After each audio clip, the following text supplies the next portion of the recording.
Finally, Throne and Liberty for Global has been announced, a new PvP and guild-focused MMO for September 17th in 2024. Surprisingly 2024 and thankfully in 2024.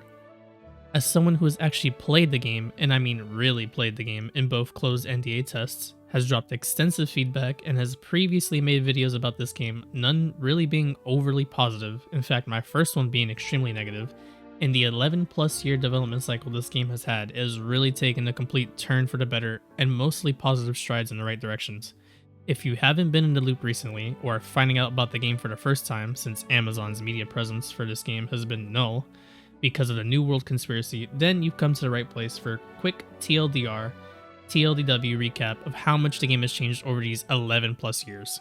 A once top-down planned game similar to Lost Ark, inheriting its lineage roots to the absolute catastrophe-level alarming gacha mobile game it had planned to finally release as, this game since KR launch has turned into a proper MMO.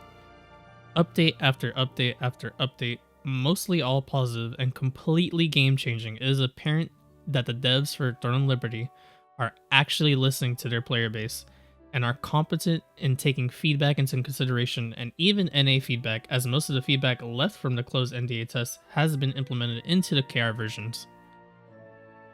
Now, let's talk about the good first and why you should play this game, and I'll leave the red flags this game has towards the end because even with those concerns and the community's concerns, this game could be and will be a good MMO to experience and play on release in September 17th.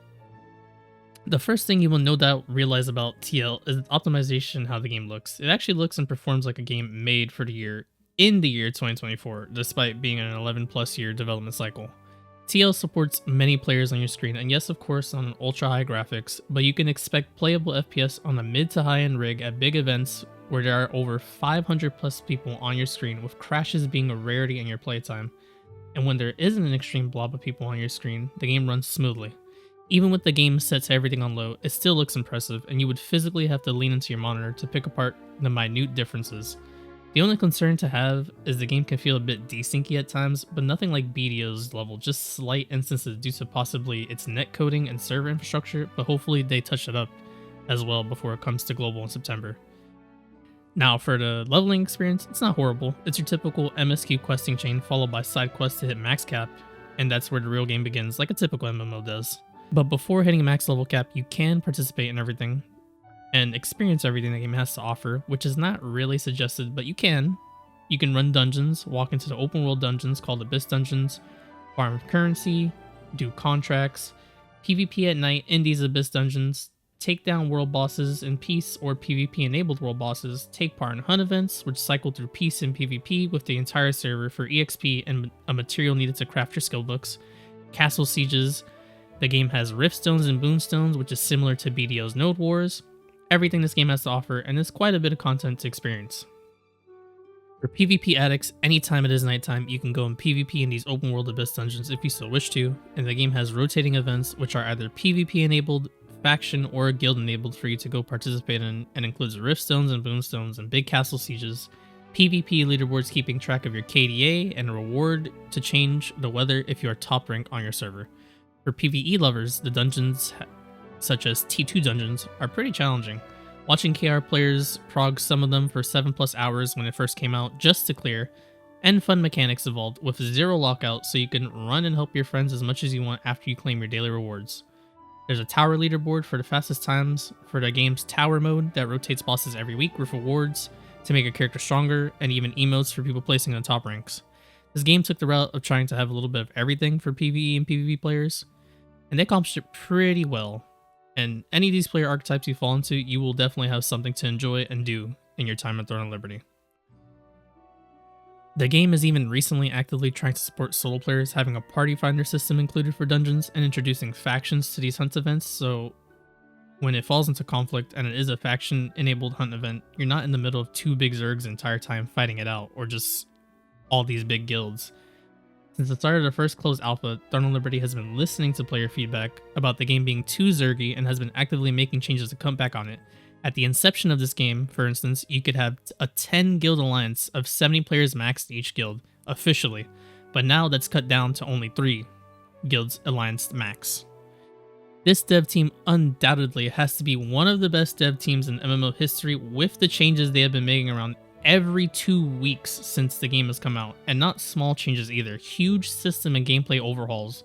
And just for that reason alone, this game has extreme potential to be an enjoyable game and already is in its current state, with further content and improvements constantly being made, and not every 6 months to a year of waiting, and the content is free to experience as of making this video.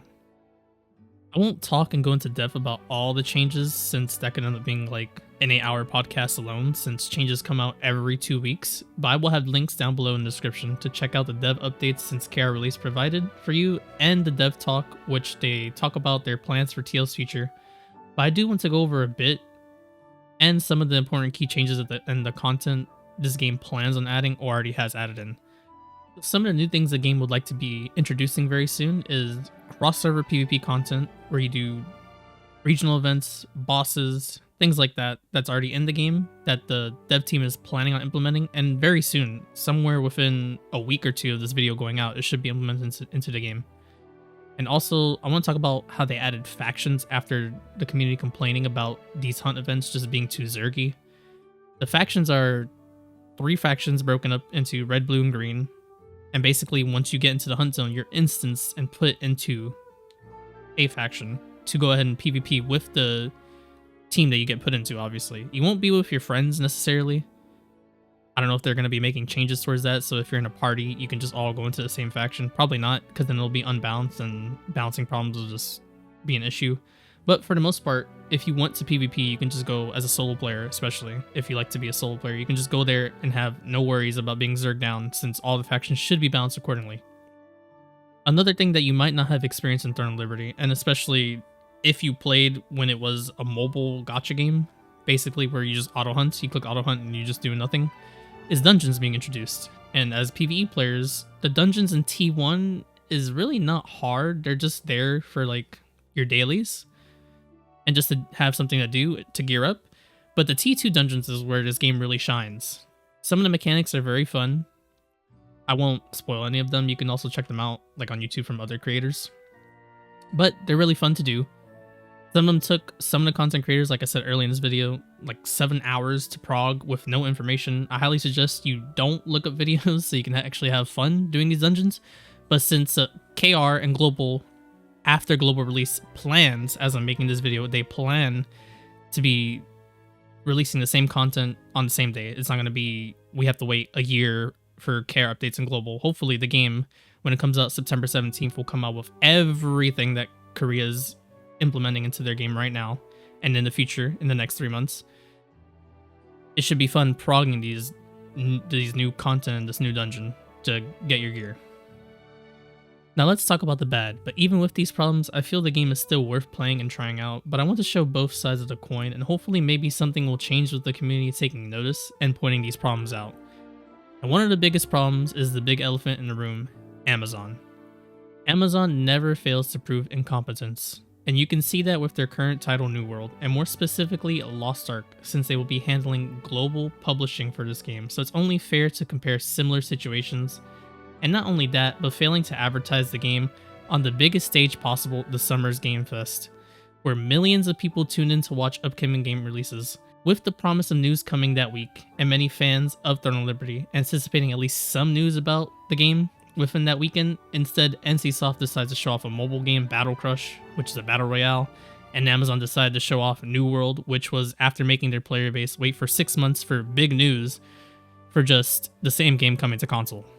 It should be no surprise if you were also someone waiting or keeping up with Lost Ark when it was first announced for global, but Amazon has a history of delaying games for pretty much no reason and covering it up as translation issues, which there should be none for this game since it's fully translated on KR in English well before announcing its release date.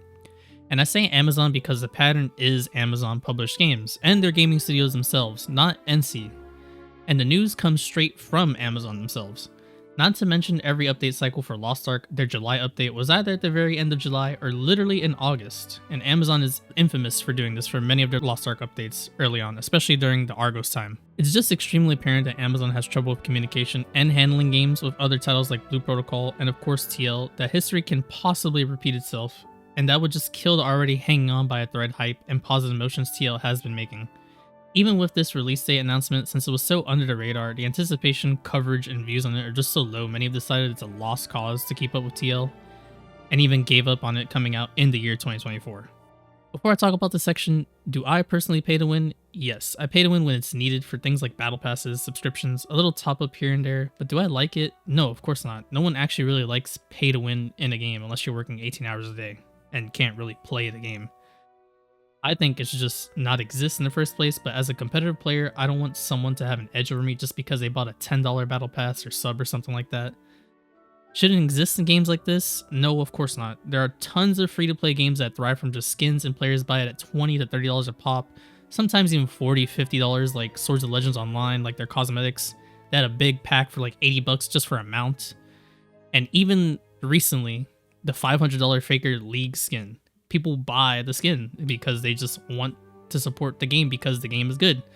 So yes, this pay-to-win model is outdated for any game trying to be a real long-lasting game, and it really should be stopped so your game doesn't die. It's really unnecessary in today's, especially in today's MMO market, and just makes for a quick cash grab that anyone can see instead of longevity and success like these other long-standing Titan MMOs like WoW and Final Fantasy XIV, ESO, Guild Wars 2, BDO, all these games that have successful player base, even though BDO was kind of pay to win at the beginning and still kind of is, but that's just another subject. BDO was just a phenomenal game. That's why it still exists. Some of the best combat ever.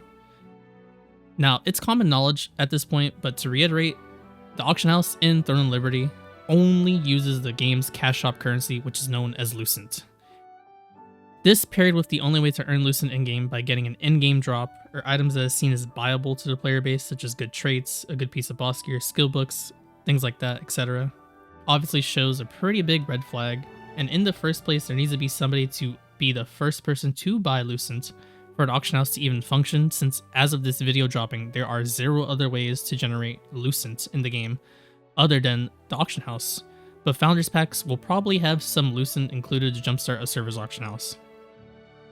As someone who's experienced the game, and many other experienced players share the same thoughts as well on the Lucent only auction house, on the surface level this seems like a terrible idea, but due to constant changes in the game making the best items and armor in the game mostly obtained through dungeons, which is free to play and requires nothing but playing the game, and items not being sold completely on the market such as arc boss weapons, which are huge power spikes, but no guild would willingly sell this to competition if they are smart and would gear up their players first. Realistically, the only things you can actually buy are skill books and traits, and this is basically what alleviated most players' concerns about a Lucent auction house only, due to the way the trait system works and current skill system works.